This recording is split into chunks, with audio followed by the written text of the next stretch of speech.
Good morning. Um, I'll start with the obvious that everybody knows and talks about. We had a very disappointing season that we feel bad about. We started the season as a lot of people would view the Canucks as a contending team.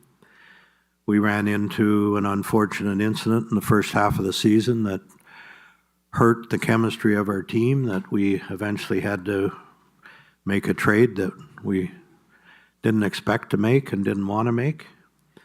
So we went from a contending team to a team in transition. And we've continued to transition the team since the JT Miller trade. We feel that our goaltending's in a good place, our defense is in a good place, and now there's work to be done on the forwards to get back to where we would like to be and should be. That's all I have to open with, and fire away. Jim, can you provide any more clarity on the unfortunate incident that you referred to? I mean, was there an incident? Was it kind of a relationship? Was there any more to it that you can share? Yeah, well, yeah, there was lots to it, and unfortunately, I'm not going to share it. I think a lot of things were personal. I don't believe that it was just down to two people. It filtered into the whole team, or most of the team, and affected the chemistry of our team. I do think that in a lot of ways, JT tried hard to help fix the situation. A lot of people in our organization worked on it. We had hoped that it could get back to where it was a year ago, because the same two players played a year ago and both had good years, and the team won the division. And so over probably a month or so, that was the hope of everybody. But to get into details of everything and what people were thinking, I don't think it's fair to the players. As you know, JT took a leave of absence at one point in time. I will say, I'll give you a little bit more information so you understand the process, because of course, like anything, everybody wants everything to happen today, right away. This was a situation that wasn't as easy to resolve in a matter of a day or a week. But when we got to the point that everybody in the organization felt that it wasn't going to be resolved, we had to look at what all the options were. We approached JT about would he consider going to another team, and at that point he said he would. And then as a little time passed by, JT was getting anxious, and he wanted to make it very clear that he did want to be traded, and he would waive his no trade to go to the New York Rangers. And so at that point, then everything was moving forward. But it wasn't just about trading him. All options were on the table. And I have the utmost respect for JT as a person and as a player, and I wish him well. From Petey's perspective, do you think it was enough? Do you think it changed things? Or, how do you assess where he was at this season and the impact of all of that? I think, again, we always like these answers today, and I wish I had a good answer for you, because this is not something that he's going to be able to snap his fingers and change. Everybody's aware that because of injuries or for whatever reasons, Petey wasn't as prepared properly for the start of training camp and the start of the season. I think that became one of the issues here that started to get things flaring up. And so now he, certainly before he got hurt here and didn't play the remaining games, there were signs of him going in the right direction. He's a guy that's always going to be able to get his points. But can you be a contending team with your top player just getting points? And I can answer that question. The answer is no, you can't. So he's going to have to buy into being a complete player. He's going to have to buy into working hard. I can give you some good news. It's a small step, but he's been in here working every day now for the last few days. And that's what we like to see. And we know that he's working hard. He's not just stopping in for a cup of coffee. So that's a good sign. But he's going to have to do that all summer. He's going to have to buy into what the coach wants him to do. And part of buying in is being a complete player if you want to have a contending team. Patrik, Rick elected to do his media solo on Friday. I don't know if there's anything to read into that, but where are you? I mean, he said there's a number of things that have to be discussed. We know the club option, but where are you and what's the timeline on sort of a resolution for Rick Tocchet and his status? Do you want to talk about the coach? Yeah, I'll take that one because I'm the one doing the contract, and I know that like every year or all during the year, there's always issues being talked about what the coaches want the general manager to get for them and how he wants to play and all that. I believe that communication's been good this year, and it's even been better since the season's ended because I've actually sat in a couple of those meetings, and it's been a really good dialogue, okay? We will not exercise the team option for him to stay. We don't feel it's right to have somebody here that may have his mind somewhere else. And I'd say that about anybody. This is not just about talk. But we believe that, and I believe that Toc and his coaching staff did as good a job coaching this team this year as they did the year before when he was coach of the year. Now, he was dealt a totally different hand this year.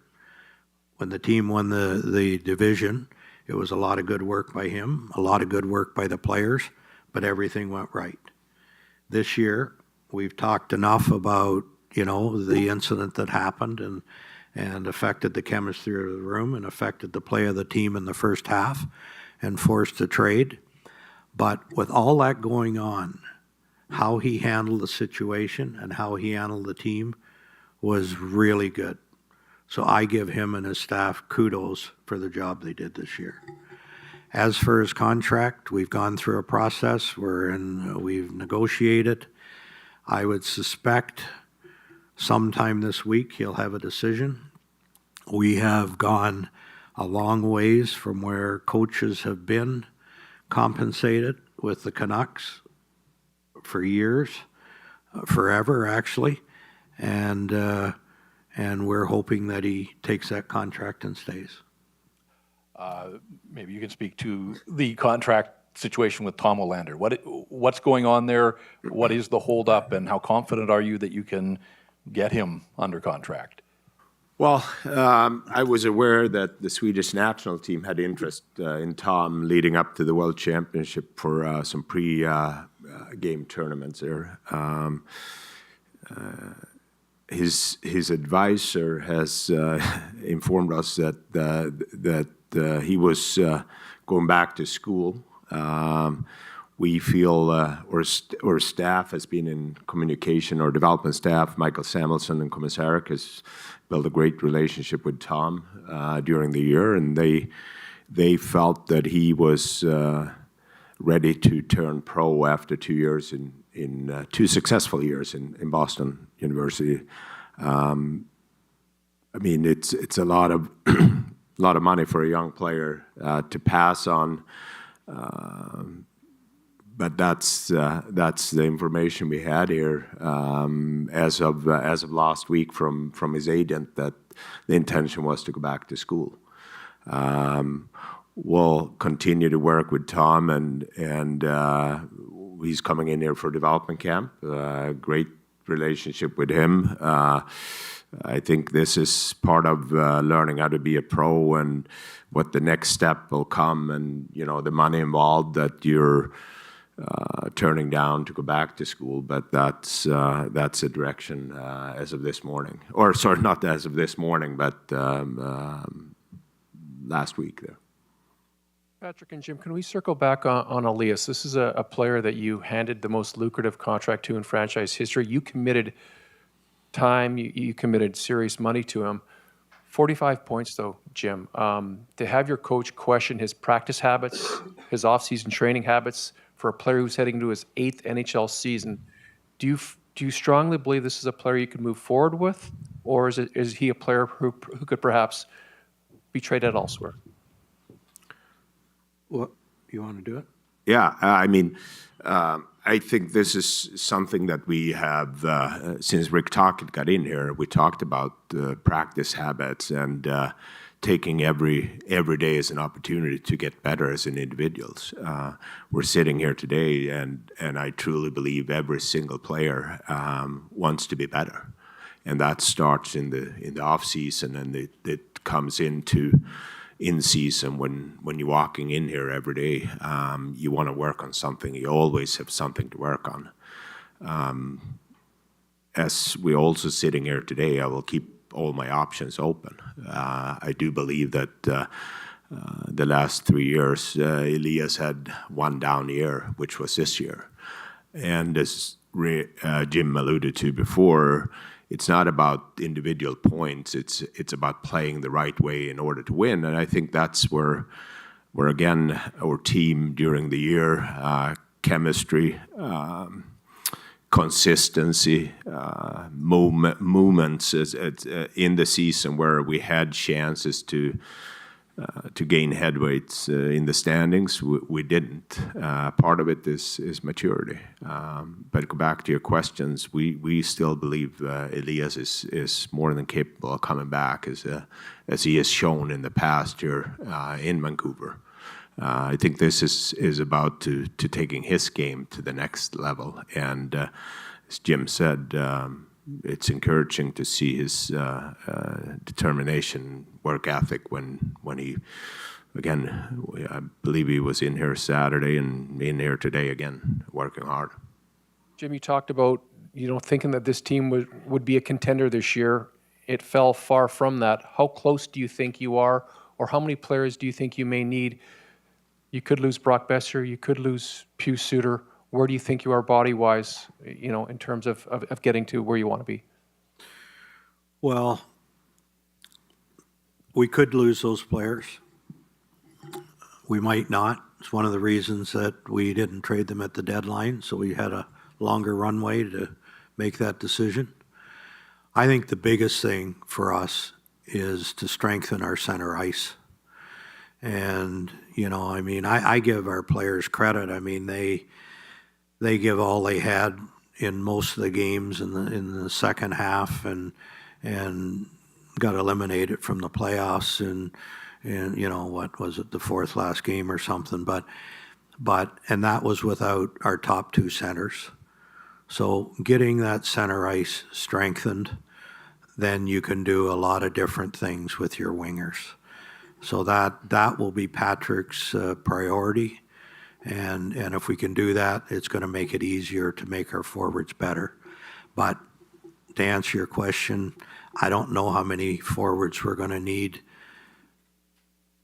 based on what I just said about the center ice. But if you want me to just pull a number out of my hat, I'll say 3. Because I know you're going to hold me to it. There have been a lot of rumors and speculation in the fan base about the JT Miller situation. I just was hoping to get some clarity for the fans in regards to this. Was the personal leave something that he requested, or was it something mandated by the team? He requested the personal leave. And just in regards to Pettersson, you've said you need him to be more of a complete player. In his career thus far, he's been a very good defensive player. He's been a good two-way forward. What steps does he need to take to be more of a complete player, given that he's already has good underlying numbers in the defensive game? He just has to buy into it. I mean, You can go through the league with different players, and lots of people around hockey know the story when Scotty Bowman went to Detroit and talked to Steve Yzerman about what was more important, his points or winning cups. And that's when Yzerman's game changed, and he bought into that. Sidney Crosby can play the game whatever way he wants. He's one of the greatest players of all time. But he did the same thing when Mike Sullivan came in as the coach. And then Pittsburgh won 2 Stanley Cups back to back. So there's examples out there, great examples out there for these young guys that say they want to win a cup. But do you want to put the work in? And just look at those 2 examples I give.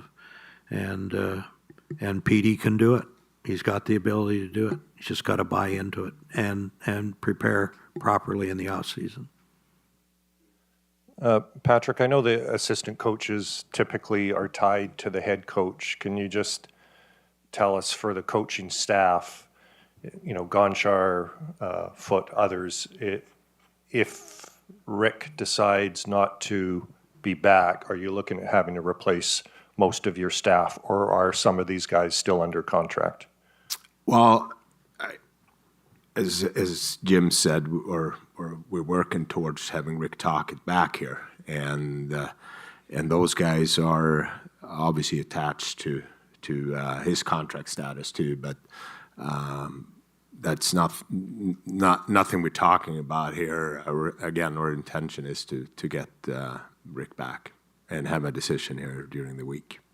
And for Jim, you talk about the team. You start the season with aspirations to be a contender and challenge for a Stanley Cup, and then you have this dramatic change of direction midway through that nobody foresaw. How difficult was it to accept that you were going to have to do that new course, because it takes so long to get to a position sometimes to challenge for a cup? How difficult was it to accept that this was the best way forward? Well, we didn't have a choice, first of all, and then when we made the decision just to do it, make the trade, we knew it would set us back. You don't replace JT Miller. You know some of the things I've said about him. There may be better players than him in the league in some areas, but there's about 5 guys can play the game like JT Miller, and that's a tough guy to let go. When I came here, you asked about a plan, and the plan we had was to build with younger players.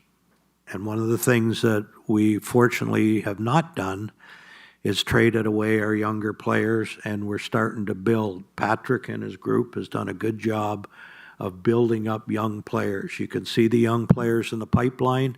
You can see the young players that come up here and played this year. You can see what Abbotsford's doing with one of the youngest teams in the American Hockey League.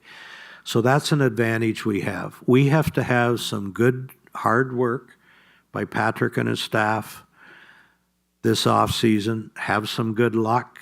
Maybe we get a good free agent to come here. I think it's more likely that we're going to have to trade for the players that we're going to need. And if we have a good offseason, we can jump back up pretty good again. Jim, you talk about the change in course, that you were looking to be a contender. Now you're realistically in transition. You guys have raised ticket prices a whole lot, especially over 2 years. And I hear from a lot of fans that are very frustrated about that. So I'm just wondering what your message is to those fans who are looking at 20% raise in their tickets, and what the message is. Well, I understand the frustration. I don't like to pay more for anything either. None of us do. But not being in the playoffs after having a price increase is hard for people to understand. I'm not responsible for the price of tickets, so I'll make that clear. It's not my lane. But the one thing I will say is part of that is not just about the hockey team with the cap going up. That is part of it. But another part of it is the building that we have, is investing money back into an older building that we're fortunate that is almost filled for every game. And our renewal rate on season's ticket is very high. It's well into the 90%. So I can understand the frustration of people, but they do have to understand that the money's being invested back into the building and to offset the cap. You know, part of what we deal with here, you know, it's not tariffs, fortunately, but it is the exchange rate. And all our cost of doing, all our revenue is in Canadian funds. But when we have a $90 million cap, or 88 this year, going to 95 next year, you know, that's really like 130 million in our dollars with how we do our business. So you've got these different variables that we have to deal with, and unfortunately for our very, very loyal fans that we're thankful for, we have to keep up with that. The training facility obviously is a little long. Let's not talk about that. But Go ahead. I'm sorry. Yeah. Go ahead. But in that regard, I mean, you know, if PD were to say, I mean, he said he's probably going home, but if he stayed, he wanted to stay this summer, there's not a lot of ice in this town. And I don't assume you guys are keeping your ice in all summer. So where are things with that? I mean, I know it's frustrating for you, but you're not the only team like that. Well, it's frustrating for everybody, but the biggest thing if PD wanted to stay here is he'd use this facility to work out, and he's probably not skating all summer anyways. And when guys come in early, we get ice. But here's what's happened with it, and I assure you we're going to get this done. Maybe long after I'm here, and maybe long after I'm even on this earth. But anyways, it'll get done.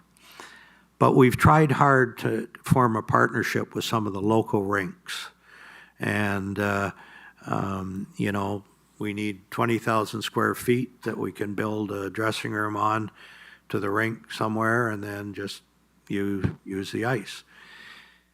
And we've tried 3 or 4 different facilities, and for different reasons it didn't work out. I do feel we have more people working on this now. I do, and I know you're not going to listen to me, and I don't blame you. You don't trust what I say, and I don't blame you. But I'm just going to tell you what I know. We have more people working on this, and it looks like a new facility is going to have to be built to get this done. And there's a couple of parcels of land that have been targeted, and that's what we're trying to work on now. But it's going to take a while, and we're all disappointed in that. We'll try to find one that's a little warmer so you guys don't freeze at practice. In resolving your wants and needs in the offseason, your center ice position, how do you want to resolve it? Because quite frankly, you need a first-line center. And they're hard to find. It takes a certain kind of character to play that position. You have to be wired a certain way, and they're not readily available. Can you get one in free agency? Do you have to go the trade route to resolve your center ice position? Because it sounds like you really need a top flight guy. Well, I think that's what PD is capable of. He's shown that again the last 3 years, except for this year, that he's more than capable of being a first-line center. He's talented enough to do it. I think then it's all about how you matching up. I don't think you had viewing Pew Suter playing at center position majority of the season, scoring 25 goals. That's Pew's, in my opinion, has been one of our most consistent players. But you're right. I think that's something we definitely are looking for to address. I do think there is another level in Sheedle's game too. He's still young. He hasn't played a whole lot of hockey, very unfortunately. But he's a talented player as well. So definitely needs to be addressed. And as Jim said, most likely through trades. So you believe that deep down Pettersson can find that intangible, not the points, not the matchups, but the will that it takes to play that position and play consistently. I think we still believe in him for sure. He's still young, and as I said, he's definitely showing it in the past that he's more than capable of playing in different settings, different matchups. we'll continue to work with him. But to answer part of your question was, I think it'd be tough to do in free agency to get a top 2 center, because based on the lists that we've looked at, we're gonna have to do better than that. So it's probably a trade, and well, I'm not going to play on my hand. Jim, you mentioned the dynamics of the cap going up in the years ahead, 95 million, but based on the NHL and the PA's sort of agreement, all the way up to 115 million, and that's in USD. You were talking about the conversion rate. How do you expect that to alter some of what your team has to work through in the coming months? And could there be a moment where being a team that spends to the upper limit becomes prohibitive for this club? Well, one thing that'll happen as that cap goes up, there's going to be more national TV revenue. So that should be a relief to our paying customers here that buy tickets. So that's going to be helpful. All indications are, with ownership, is that, we're a team that will spend to the cap. And, our ownership's very good about that. They give hockey ops all the tools necessary to do what we need to do, and we're thankful for that.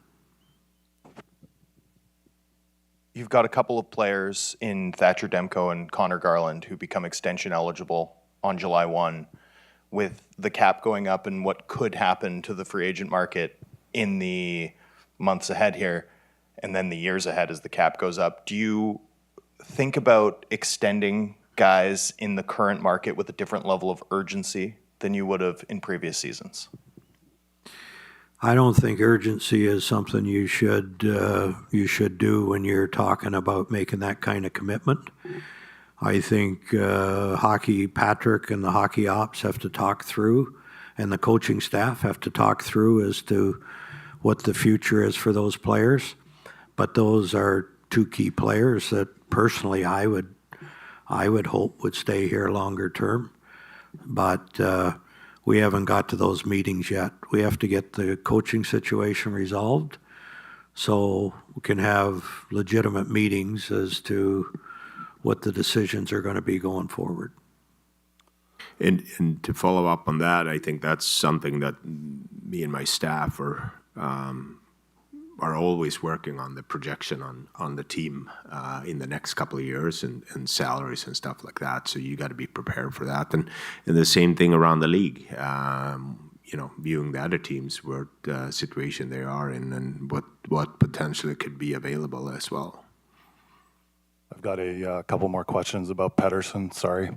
The knee tendonitis, can you take us through that from when you first started experiencing it to now, maybe how much you think it affected him? Because his play really started to fall off, not at the beginning of this season, but around the All-Star break in the previous season. And he mentioned that at the end of last season's press conference. So, there's a lot of people out there that think this whole thing has been an injury issue. What do you have to say to that?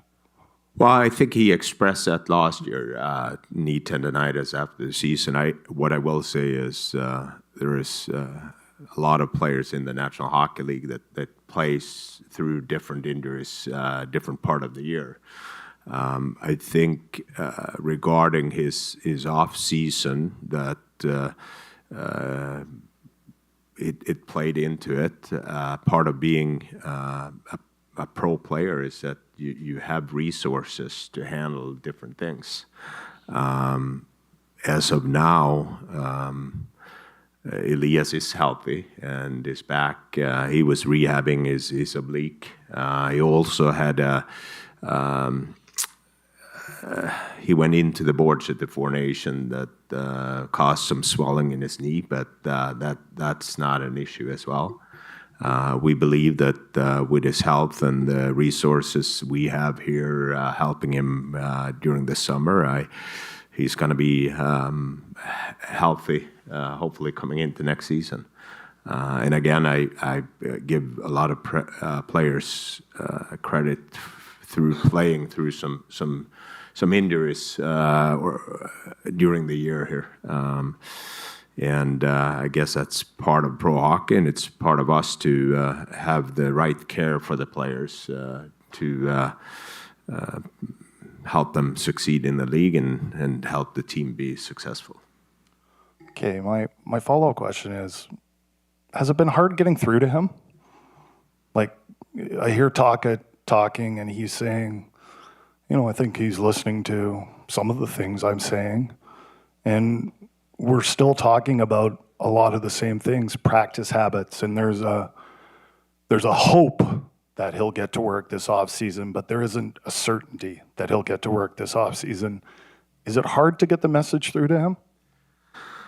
I think with any players, in my belief is, if the players doesn't get the message, it's up to the coach to change the message so the players understand it. I think that it's 23 different personalities in there, and some of them receiving messages one way, and as a coach in today's game, you're going to find ways to be able to communicate with the players in order for them to understand.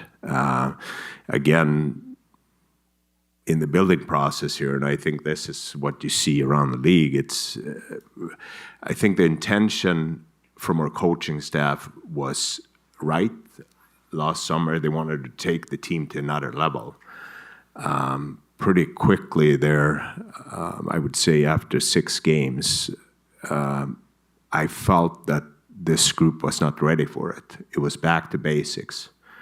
From game 10 to 21, we played a pocket of really good hockey. But again, that's where we went back to basics, staples, pillars, or identity. We lost momentum during the year with injuries, but I think I saw a lot of growth in all the younger individuals here. Tremendous leadership by Quinn Hughes. Same thing for him. During his time here, only played 12 postseason games. I think that's how you grow. I think Elias as well, facing those adversities, understanding how hard it's going to be to get in consistently to the postseasons. And I think this is something that the coaches need more resources, in my opinion, in order to work with the individuals. And I think great resources has been Daniel and Henrik Sedin, the work they've done with individuals up here, but mostly down in Abbotsford, and hopefully that's going to pay out down the road here. Jim, last week Thatcher said that he'd like to work out an extension to stay with the organization. Are you confident enough in his durability to make that type of long-term bet on him? And given all the uncertainty around his health and his play this past season, how do you even go about determining his market value in a potential contract negotiation? Well, it's a tricky one, and there's risk to it. There will be risk on both sides if there's an extension. The thing that I really feel comfortable with is leading up to him returning to play, he had a different approach to his training, which is more of a preventive training for injuries. I almost relate it to Gary Roberts when he was in Calgary and he had the neck injury and all the doctors said he couldn't play anymore. Nobody wanted to give him a chance. I traded for him when I was in Carolina and I said, I'll take that chance. And he had a certain way of training. And I relate this to what Thatcher has started to do. And Gary went on to play. He played in Carolina for a bit and then played a long time in Toronto after that with much more serious injury than Thatcher. So I like what he's found here and what he's done. He's 100% healthy now. He's in a great frame of mind. And we would like to extend him. Now, the question is, and it's a fool's game to negotiate publicly, so I won't get into that too much.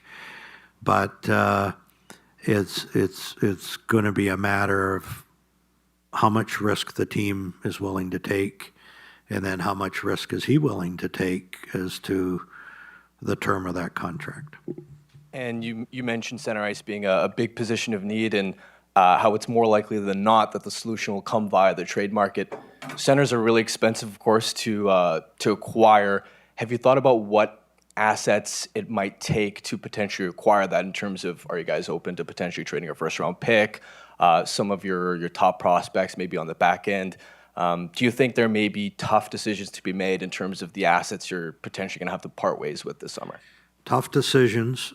It'll be expensive, but it'll be also very expensive not to get one. So we're going to be open to do whatever it takes, and probably on the trade market to get that player. Depends what level the player's at as to what we're willing to give up. Two more questions, Farhan and Jay. We'll wrap. For either of you, even with Petey bouncing back, center is still a position of need for this organization, it would appear. And from what you've said, it feels like you really need to have it work out with Petey. That said, his no trade protection kicks in on July 1st.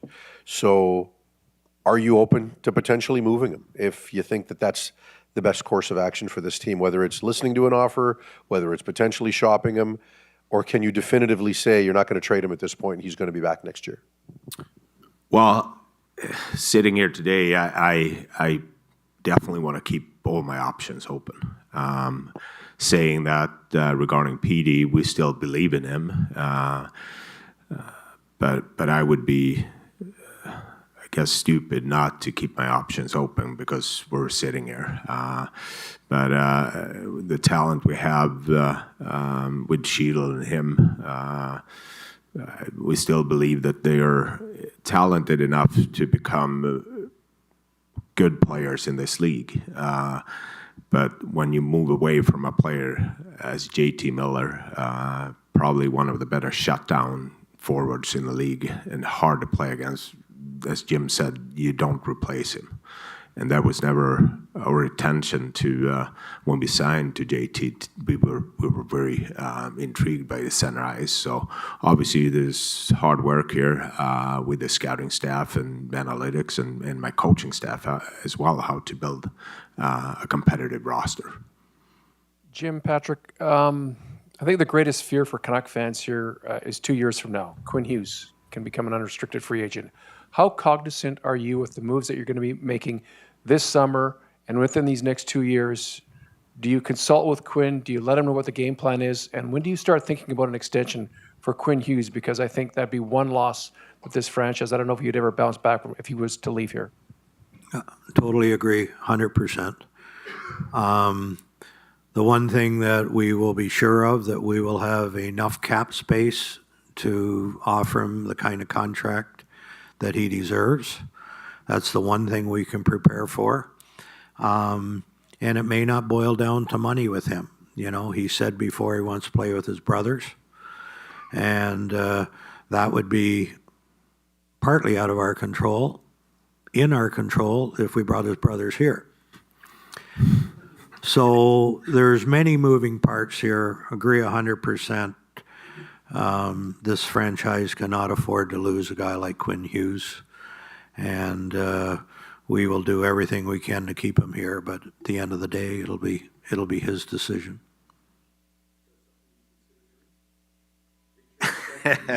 Well, we got to be careful with tampering here, so we'll just leave it at that. I probably crossed the line, anyways.